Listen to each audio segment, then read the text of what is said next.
Bonjour à tous, on se retrouve aujourd'hui pour une nouvelle vidéo qui me tient à cœur. Bonjour les poneys. Ma caméra s'il te plaît.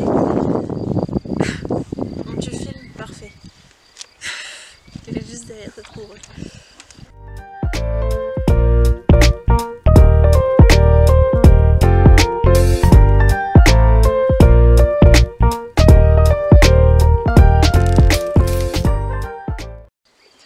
Bonjour à tous, aujourd'hui on se retrouve pour une nouvelle vidéo qui me tient vraiment à cœur de faire. Et je suis accompagnée, comme vous l'avez sûrement vu. Il tenait à participer à la vidéo. Donc aujourd'hui je vais vous présenter 10 faits sur Alex. Alors Alex, c'est le petit poney blanc que vous voyez ici. Vous le croisez de temps en temps sur les vidéos, mais vous ne le connaissez pas vraiment. Et du coup je me suis dit que ça pourrait être sympa de vous faire une petite vidéo sur lui. En tout premier point, c'est son nom. Déjà il s'appelle Alex. Et son nom complet c'est même Alex 5 parce que c'est le 5e cheval à être né dans l'élevage et à s'appeler Alex. Voilà. Donc il s'appelle Alex 5, mais ma mère aurait voulu qu'il s'appelle autrement. En deuxième point, il est né le 25 mai 1988.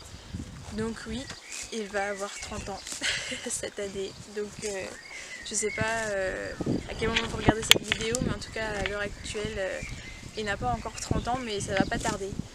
Le troisième fait sur Alex, c'est sa race. C'est un Welsh Mountain, donc c'est la plus petite taille de Welsh qui existe. Donc c'est un schtroumpf, clairement. En quatrième point, c'est un point un petit peu plus particulier, c'est sa cryptorchidie. Alors il y en a qui connaissent, il y en a qui connaissent pas. Comment vous expliquer ça? En fait, lorsqu'il s'est développé dans le ventre de sa mère, il n'y a eu qu'un seul testicule sur les deux qui est descendu. Et ils s'en sont rendus compte qu'à la castration, donc ils ont retiré qu'un seul testicule et ma mère n'a pas voulu le faire opérer pour retirer l'autre. Donc pour lui c'est un étalon et donc il a le comportement qui va avec. Donc il faut faire attention notamment avec les juments et avec les autres chevaux parce qu'il peut être assez dominant. Même si aujourd'hui c'est un vieux qui est tranquille, etc., ça n'empêche qu'il faut toujours faire attention. En cinquième point, il a une demi-sœur qui s'appelle Ivan et que ma mère a eue pendant un petit moment.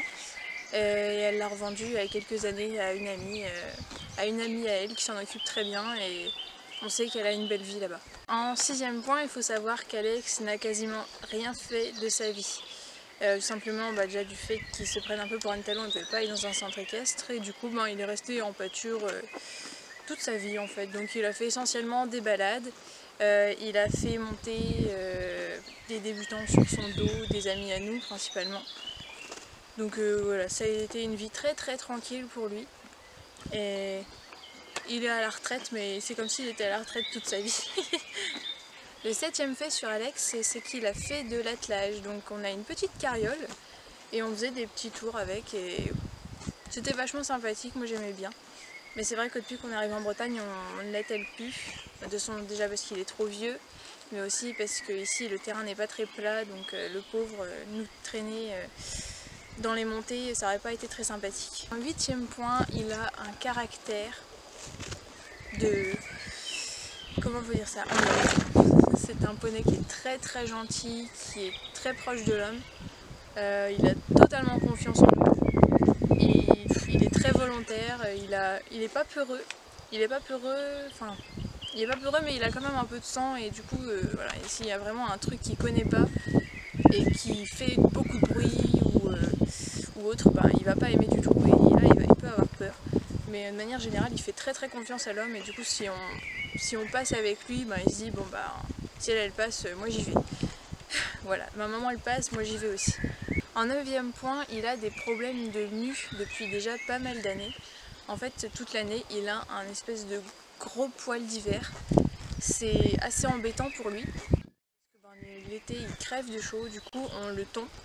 On le tond souvent fin mai, début juin, ça dépend des périodes. Là on l'a pas encore tondu mais ça va bientôt se faire. C'est assez embêtant pour lui parce que il crève de chaud dès qu'il y a un rayon de soleil et ça doit vraiment pas être très très agréable. Et en plus il déteste la tondeuse, donc mais bon on n'a pas trop le choix. Et aussi il déteste l'eau, donc pour le mouiller quand il a chaud, c'est pas trop possible. En dixième point, et ça c'est un point un peu plus rigolo, il connaît la révérence. Ma mère lui a appris il y a pas mal d'années de ça. Et dès qu'on lui demande de de donner le pied pour curer le pied, il a tendance à essayer de faire la révérence parce que il a associé le fait de demander le pied à vouloir faire la révérence et du coup bah, il nous le fait quasiment à chaque fois. Alors au début ça peut surprendre un petit peu, mais après c'est rigolo. Voilà, du coup c'est tout pour cette vidéo, j'espère qu'elle vous aura plu et que vous avez pu en apprendre un petit peu plus sur le petit papy. Et je vous dis à très bientôt pour une nouvelle vidéo. Salut!